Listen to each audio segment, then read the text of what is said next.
This is the story of the one that didn't ruin him, which somehow makes it rarer than all the others. Most confessions end in collapse. This one ends in an airport, a boarding pass, and a question that took a full year to answer. He had 30 years of training that told him something was wrong before his heart was willing to admit it. What happened next wasn't heartbreak in the usual sense. It was something closer to grief for a version of the truth he never got to have. 30 years with Strathclyde Police teaches you exactly one thing above everything else, and it isn't the thing people expect. It isn't how to catch liars, though you get decent at that too. It's that victims aren't stupid. I want to say that clearly at the start, because I spent half my career watching sensible, intelligent people hand over money, trust, and years of their lives to someone who was working them the whole time, and I used to wonder how they didn't see it. Then I retired, moved out to the Philippines at 67, with my late wife Eleanor's ashes in a box I still hadn't scattered, and I found out exactly how. You don't fail to see it. You see it. You log it, and then you overrule it, because you want something to be true more than you want to be right. I'd spent the back half of my career in major crimes, mostly fraud and organized deception, the kind of work where you learn to read a room the way other men read a newspaper, without even noticing you're doing it. Body language, timing, the small gap between what someone says and how quickly they say it. I trained younger officers in interview technique for the last 6 years before I retired, and there was one line I gave every single one of them on their first day, one I'd stolen from an old sergeant of my own. The lie isn't in the words, the lie is in the rhythm. I must have said that 1,000 times over the years, to rooms full of eager young detectives who nodded and wrote it down. I never once imagined I'd need to remember it for myself, sitting on a beach 4,000 miles from Glasgow, with my heart doing something my training had spent 30 years teaching me not to trust. Eleanor died 4 years before I left Glasgow.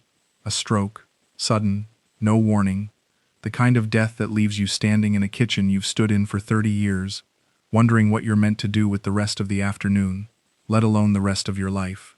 We'd been married 38 years. She used to say I brought my work home with me, even when I didn't mean to, that I'd sit at the dinner table, half listening to her stories about the school where she taught, running some unrelated case in the back of my mind.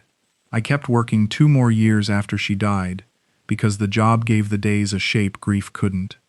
When I finally retired at 67, my daughter Fiona, settled in Edinburgh with 2 kids of her own, suggested I try somewhere warm for a few months, get out of the Glasgow winter, clear my head. I picked Boracay off a travel program almost at random, booked 6 weeks, and ended up staying the better part of 2 years. I met Angelica in my 2nd week, at the front desk of the resort I was staying in, a beachfront place with too many stairs for my knees, and a view that made the stairs worth it. She was 32, sharp, efficient, the kind of person who ran a hotel desk the way a good detective sergeant runs a shift, calm under pressure, 3 steps ahead of every guest complaint before it happened. I'd gone down one evening to sort out a billing error, expecting the usual runaround, and instead got a woman who fixed it in 4 minutes flat, apologized properly rather than performing an apology, and then asked, almost as an afterthought, whether I'd eaten dinner yet. I hadn't. We ended up talking on the resort steps for 2 hours, about Glasgow, about her work, about nothing in particular, the way good conversations often are about nothing in particular. She told me that first night she'd grown up in a fishing family on the mainland, moved to Boracay for work at 19, and had been at the same resort group for over a decade, working her way up from housekeeping to front desk supervisor through what sounded, by any measure, like genuine hard graft. She sent money home every month, she said, without embarrassment, the way you'd mention any other ordinary fact about your life. I liked that about her immediately, the lack of performance in it. I'd interviewed enough people over the years who dressed up their circumstances for sympathy that I'd developed a real appreciation for someone who simply stated a fact and moved on. I want to be honest about what drew me to her, because I've turned it over enough times since to know the real answer. It wasn't just the company, though God knows I'd been short of that. It was competence. 30 years around people who lied for a living had made me suspicious of charm and unusually drawn to capability, and Angelica had capability in spades. She managed her own staff, handled difficult guests without breaking a sweat, once talked down an aggressive Australian tourist over a cancelled booking, so smoothly I found myself watching with something close to professional admiration. And in those early weeks, she never once asked me for anything at all. That mattered more to me than I probably admitted at the time. I remember thinking, this is a woman who doesn't need me. Whatever this becomes, it won't be about need. I was wrong about that, though not in the way most men in my position turn out to be wrong. For 5 months, it was the best thing that had happened to me since Eleanor died. We saw each other most evenings once her shift ended, walked the length of White Beach more times than I could count, and I found myself doing something I hadn't done in years, which was making plans. Small ones at first, a weekend trip to Iloilo to see a market she liked, a promise to teach her to make my mother's shortbread properly, which she found both baffling and delightful in equal measure, laughing at the idea that anyone would bake something so plain on purpose. She introduced me to her friends from the resort, a tight little group who accepted me easily, teased my accent, taught me the correct way to eat a mango without wearing half of it down my shirt. Then larger plans came. I started, quietly, looking at what it would take to extend my visa long term, reading through retirement visa requirements on my laptop late at night, like a man doing homework he actually wanted to finish. I hadn't told Fiona yet. I hadn't told myself fully either, not out loud, but somewhere in that 5th month I'd started imagining a life out here that had her in it permanently, a version of retirement that looked nothing like the quiet, solitary picture I'd carried with me off the plane. The first anomaly, and I use that word deliberately because it's the word that came to me at the time, arrived in month 5, on an otherwise ordinary Tuesday. Angelica came to me upset. Her mother had been rushed to hospital in Calibo, some kind of cardiac scare, and she needed to go immediately. Could I lend her enough for the transport and the initial deposit the hospital was asking for before they'd admit her? Of course I said yes. You don't hesitate over a sick mother, and I remember reaching for my wallet almost before she'd finished the sentence. Some old instinct from 30 years of being the person who fixes things kicking in without a second thought. She left on the next available van, texting me updates through the evening, each one laced with real fear that read, to me at the time, as completely genuine. She sent me a photo from the ward that evening to reassure me her mum was stable. A woman in a hospital bed, monitors nearby, Angelica's hand resting on hers, both of them looking tired and relieved in the particular way people do after a scare has passed. I looked at that photo for longer than the moment called for, and something in the back of my mind, some old, stubborn, professional part of me, noted quietly, no IV line, no cannula taped to the hand. For a cardiac admission serious enough to need immediate deposit money, that struck me as odd, the kind of small missing detail that in an interview room would have made me ask a second, more careful question, rather than accept the first answer at face value. I didn't say anything. I want to be honest about that, because it would be easy, telling this story now, to make myself sound sharper than I actually was in the moment. I noticed the anomaly.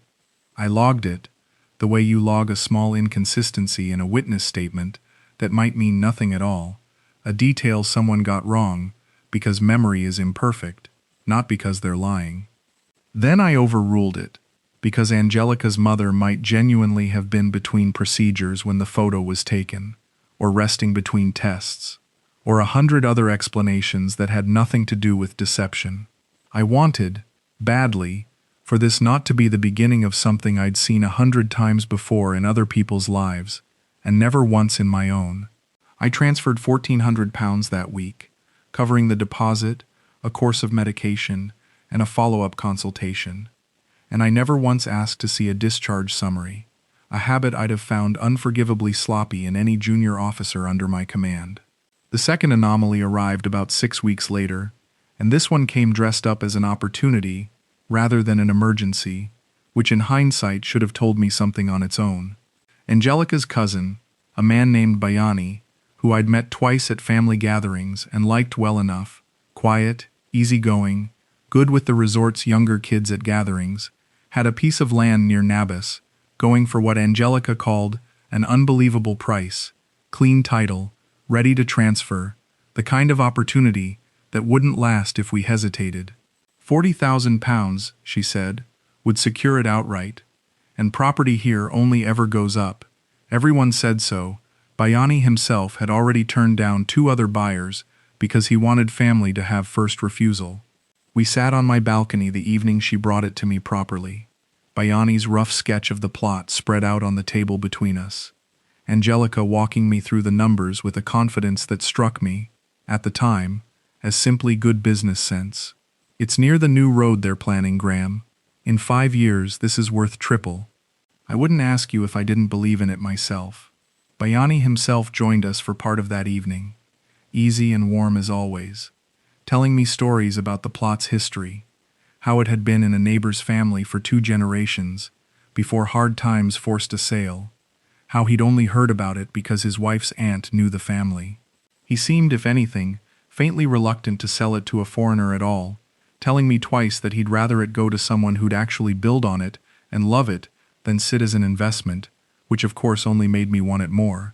The particular psychology of a thing made more valuable by the seller's apparent indifference to selling it. I asked, reasonably I thought, who'd verify the title before any money changed hands? Angelica said Bayani already had a surveyor lined up, a friend of the family, trustworthy, could do it within the week if I was ready to move.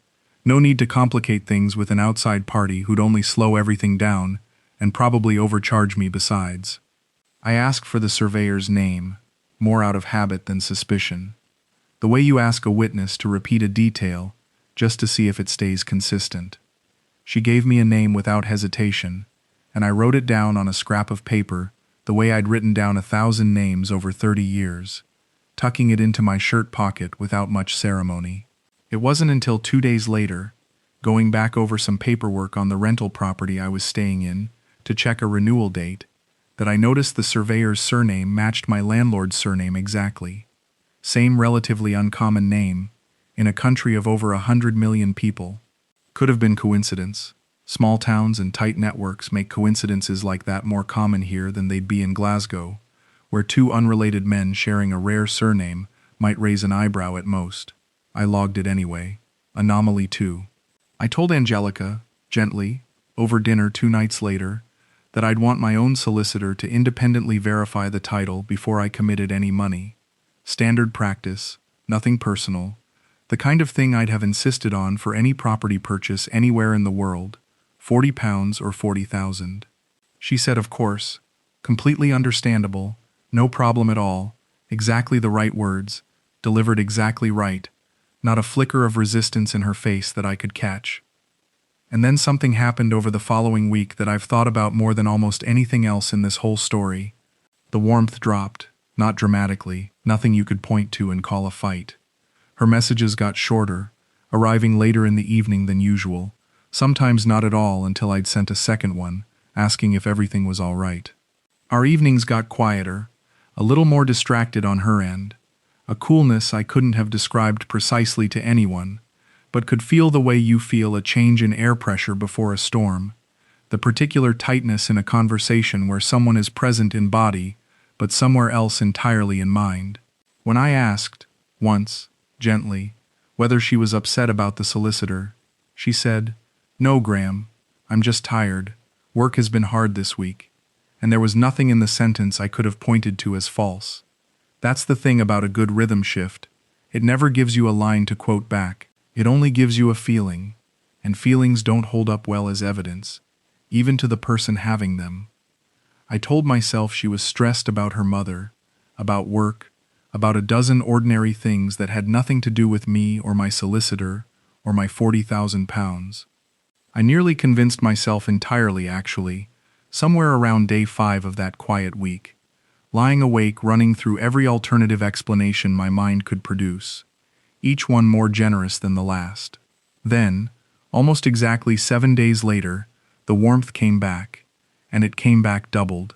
Flowers I hadn't asked for, left at the rental with a note in her handwriting.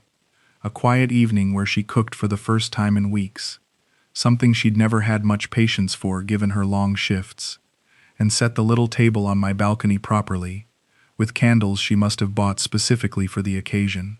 She told me, eyes wet, that she'd realized how much she loved me, and how scared she was of losing what we had, that she'd been distant because she was frightened I was pulling away and hadn't known how to say it.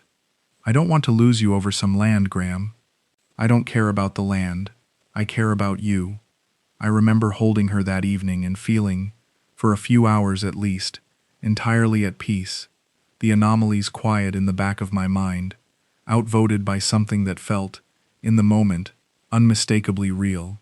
I sat with that evening for a long time afterward, turning it over the way you turn over a confession that came just a little too fast, a little too complete, after a suspect has had exactly enough time alone to work out what you needed to hear. I'd seen that pattern in 100 interview rooms over 30 years, and I'd have flagged it in a heartbeat, sitting on the other side of that table, instead of in the middle of it. Affection deployed as correction, warmth withdrawn the moment I introduced friction, then restored, amplified, the instant I might be wavering. It's one of the oldest tools there is, and it works precisely because it doesn't feel like a tool. It feels like love arriving exactly when you need it most, which is exactly the point, and exactly why it's so hard to argue with, even when you can name the mechanism perfectly. I didn't sleep that night. I lay in that rented room listening to the ceiling fan, and ran the whole 5 months back through my head, the way I used to run a case file, start to finish, looking for the thread that connected everything, rather than treating each incident as its own isolated event. The mother's photo with no IV line. The surveyor sharing a surname with my landlord. The warmth that dropped exactly when I introduced due diligence, and returned exactly when due diligence might have cost her the sale. None of it, on its own, proved anything. Any single piece could be explained away, and God knows I'd spent a week explaining each one away individually. But 30 years of casework teaches you that coincidence has a shape, and manufactured pattern has a different shape, and once you've seen both shapes enough times, you stop being able to unsee the difference, even when every part of you wants to. There was a smaller moment too, easy to miss at the time, that I've come back to often since. One of the younger girls on Angelica's front desk team, a girl named Christy who I'd chatted with a handful of times waiting for Angelica to finish a shift, made an offhand comment one evening that I didn't think much of until much later. I'd mentioned, lightly, that Angelica's cousin had a good eye for land opportunities, and Christy gave a small, tight laugh and said, "Bayani always has land opportunities when there's a foreigner around," before catching herself and changing the subject quickly, glancing toward the desk as if checking whether anyone had heard. I asked her what she meant, and she just shook her head and said it was nothing. She talked too much. Please don't mention it to Angelica. I didn't. I filed it away instead, the way you file away a witness statement a colleague gives you in confidence, useful precisely because it wasn't meant to be given at all. I called an old colleague back in Glasgow the next morning, more for the sound of a familiar voice than any real expectation he could tell me anything useful from 4,000 miles away. His name was Bill Kerr. We'd worked major crimes together for the better part of a decade, sat across from more liars than either of us could count, and when I laid the whole thing out for him, flat, the way you'd brief a colleague rather than confess to a friend, the mother's photo, the surveyor's surname, the warmth that dropped and returned exactly on schedule, he went quiet for a moment on the other end of the line, long enough that I could hear the kettle he'd clearly put on before I called. "Graham," he said finally, "if a witness described that exact sequence of events to you, about somebody else, what would you write in your notes?" I told him I'd write that it looked like a manufactured pressure pattern, textbook, the kind of thing we used to see in advance fee fraud cases back home, dressed up in different clothes. "Right," he said. "So why are you asking me instead of yourself?" I didn't have a good answer for that. I still don't, fully. I think the honest answer is that a pattern in someone else's life is data. A pattern in your own life is a door you don't want to walk through, because of what's waiting for you on the other side of it. Bill didn't push further than that. He just said quietly, "You already know, mate. You've known for weeks.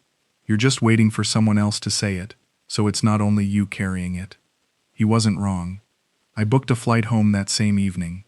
One way, out of Calibo, 3 days out, before I could talk myself into staying to see how it played out, before the land deal could progress any further, before another warmth surge could arrive at exactly the right moment to knock the whole calculation sideways again.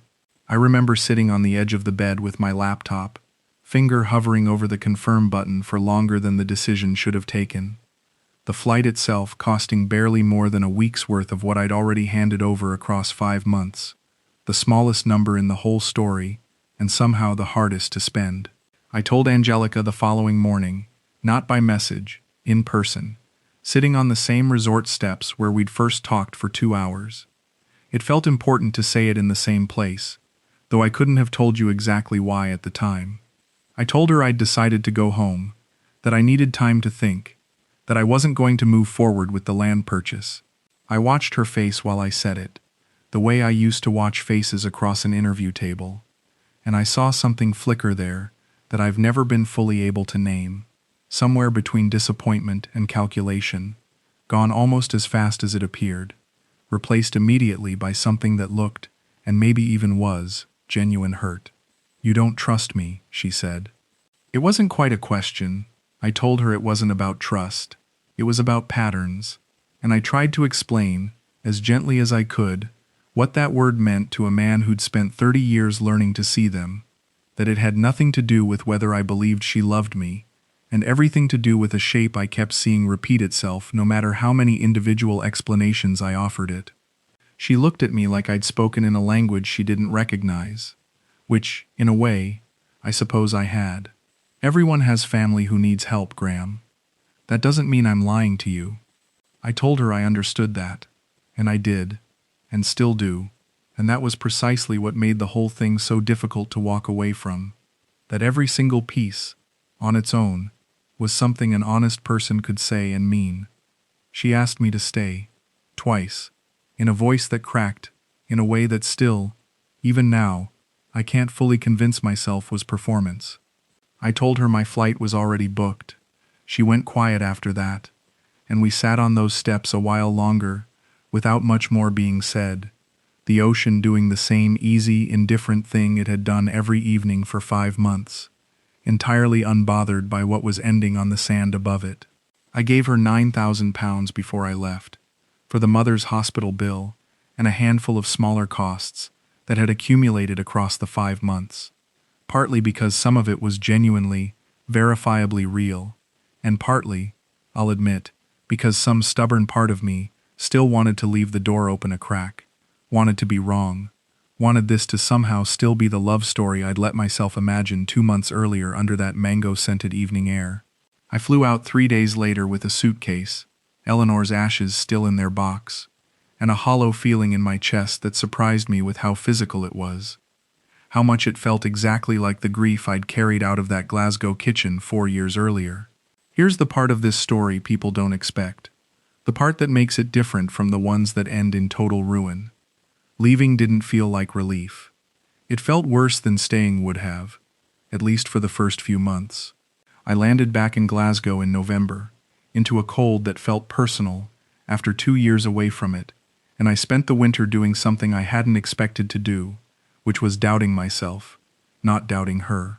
I kept running the case back through my head, over and over, and I kept arriving at the same uncomfortable question: what if I'd been wrong?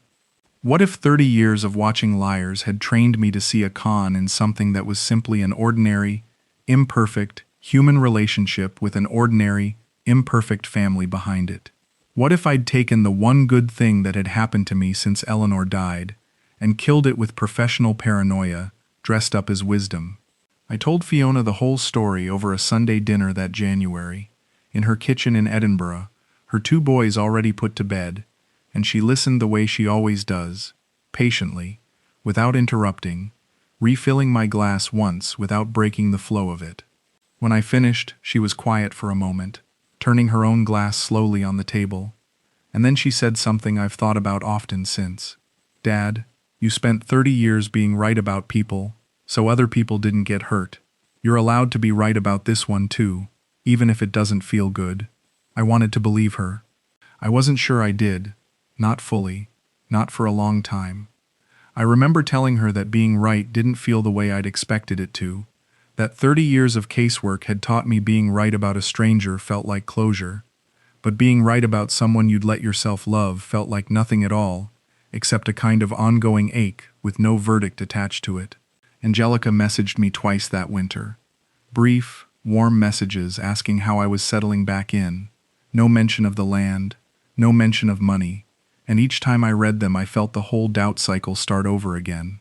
The first one arrived in December, a short paragraph wishing me well for Christmas, hoping Glasgow wasn't too cold, signed off with a line about missing our evenings on the beach.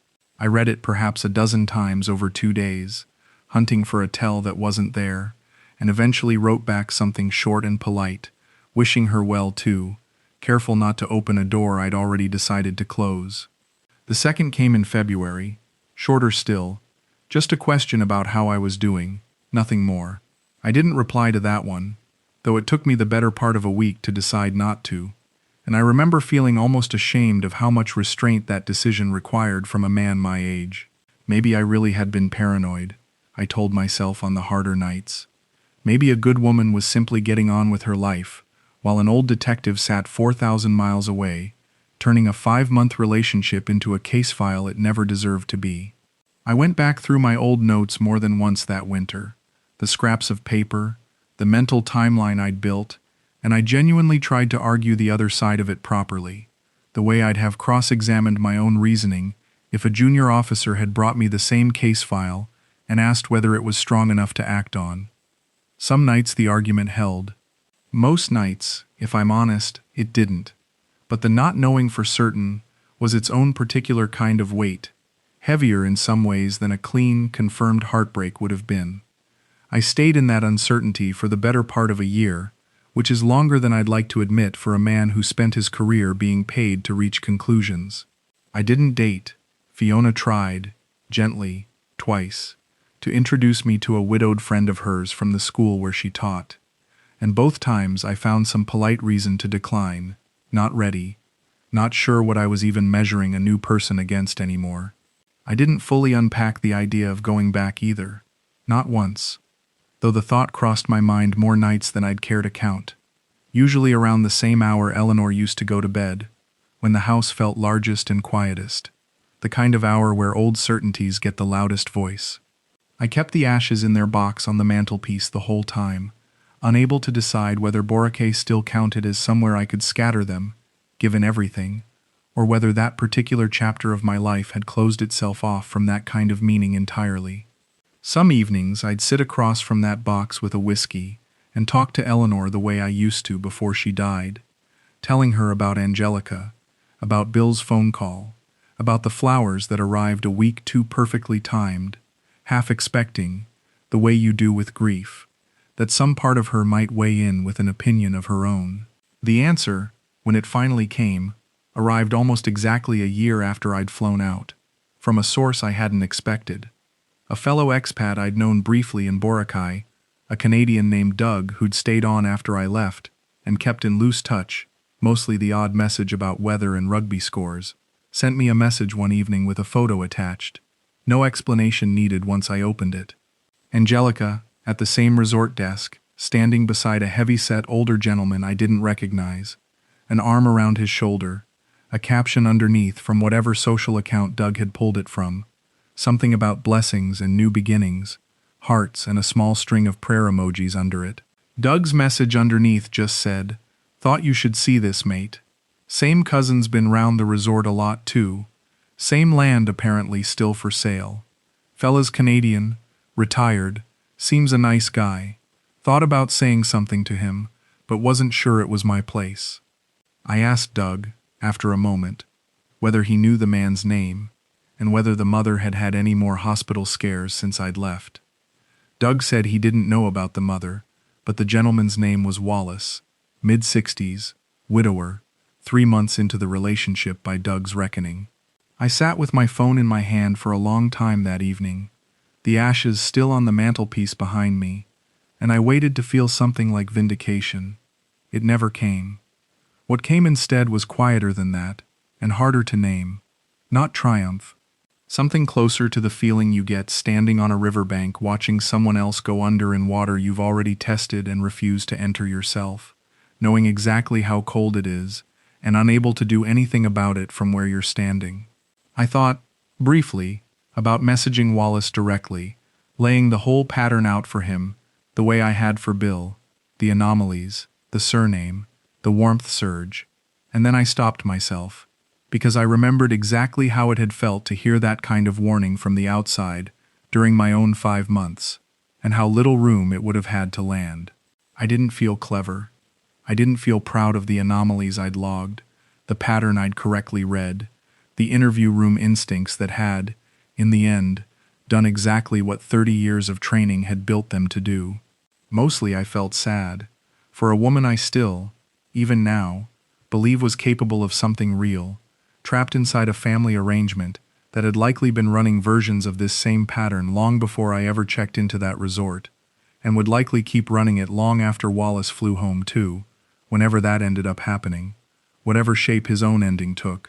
I found myself hoping, in a way I couldn't fully justify to myself, that Wallace's version of the story ended better than mine nearly had, or at least no worse.